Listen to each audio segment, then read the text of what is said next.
would like to get back to you about all these points in writing in details, but I want to build on one point that was made about the question of who's in charge.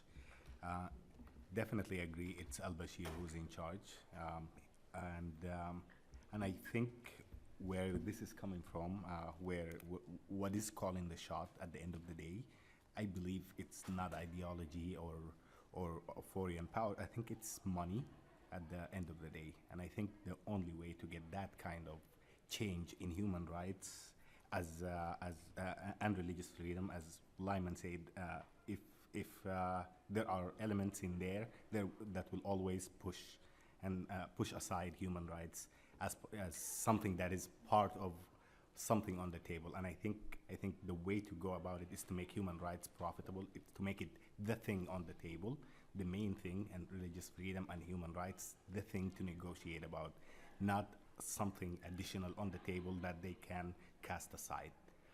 And yeah, with that, that's all I wanted to say about that. Thank you. We're almost finished because we do have to be out of here by 5, but I just wanted to ask maybe a lightning round here. Do we need a Sudan special envoy again? I'm thinking of introducing a bill. It shouldn't take a bill. The president could do it with a snap of his fingers. But is that needed?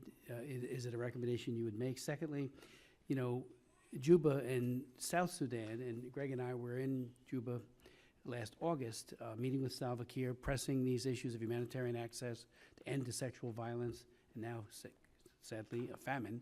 That has kind of taken the eyes off of Khartoum and put them squarely to the south. Has Khartoum then exploited that lack of scrutiny that they are not getting to the degree they used to? The church leaders, and that would include Muslim, Christian, you know, the imams, all the church leaders, are they being used effectively in any kind of interfaith effort to try to, or is that a non-starter? And finally, UNAMID, you know, we met with UNMISS when we were in South Sudan. The Security Council has made some very significant changes to their operating procedures, especially after the debacle in the terrain compound, and when they did not act. And you know, I did have the privilege of speaking to the Security Council. I was invited, as I said earlier, by Nikki Haley to be at Blair House, to be one of 4 members presenting. And I pointed out, and you know, they were obviously the ones that are in charge of this, ultimately. You know, they've made some very significant systemic reforms. Hopefully they pan out well going forward. But Anamid, your thoughts on that? Is their mandate sufficient? Are they doing what they should do? And then anything you would want to add, please do, and then we'll conclude.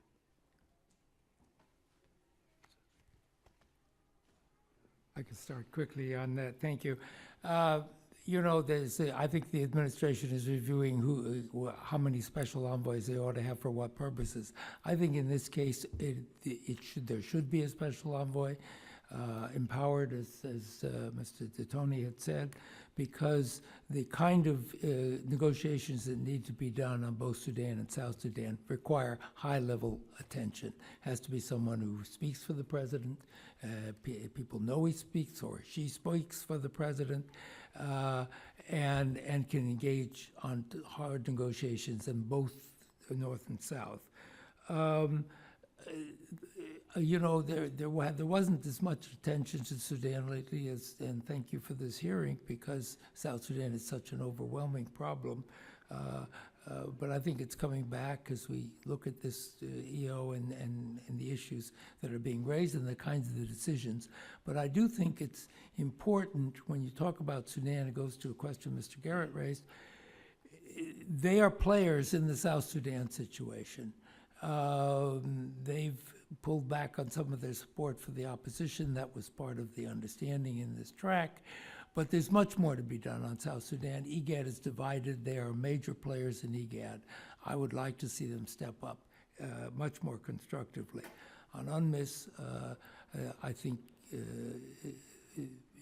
they have improved in management, but they are limited. Right now, they are overwhelmed with their protection of the people who are right in those POCs. They're called protection of civilian areas. They don't really intercede between the government and the opposition. The fighting's going on. They don't have quite the capacity, let alone the mandate. So they are not, they're relevant and can be more relevant for protection. They're not relevant, quite frankly, to stopping the fighting.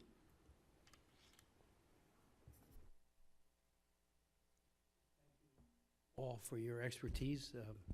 If nobody else wants to comment, let me just say, did you? Maybe just 2 seconds on the envoy question. I apologize. I mean, I think we generally would agree with that. I think the bigger issue is what Mr. Tony said is, in order to have an envoy who's going to really make an impact, you need a policy. And until there are policymakers clearly in place, an envoy runs the risk of not being able to advance clear policy and not being taken seriously, as Mr. Tony said. So, I think our perspective is, if there is a clear policy and a strong policy, and then someone who can clearly and strongly carry it out with a clear backing of the administration that is clear to Khartoum, has the backing of the administration, as again Mr. Tony made clear, then that's important. And I think the last point I wanted to make by jumping in is just, this is where there is clearly a role for Congress and clearly a role for this committee to make clear what are the priorities and what needs to be done now in this. While there is this uncertainty, this is really when Congress needs to act and take the mantle by establishing what are the policies that really matter and what are the mechanisms and measures we need in order to achieve them. So I think that's ultimately where Does that where mean we can new end. Legislation or just? It could, yeah. I mean, it should. Any It thoughts should. you It have on should. that, It should please? mean legislation. We've, there's a proposal that I think would have a lot of these measures in them and outline the diplomatic track that's needed to get at the human rights and peace track that we talked about. So yes, it's legislation. It's also, clearly indicating to the administration these are what the priorities are. But You did say in your testimony it should be delinked from the 5 tracks. Why Yes. wouldn't it be incorporated?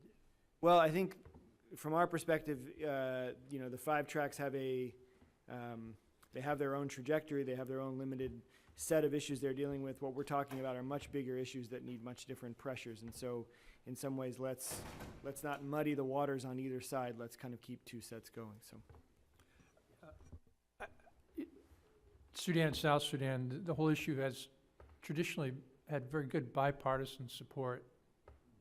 It in a town right now that's, as you know better than we, it's hard to work with other parties, whichever party you're in right now. And this is a winner as far as bipartisan approach.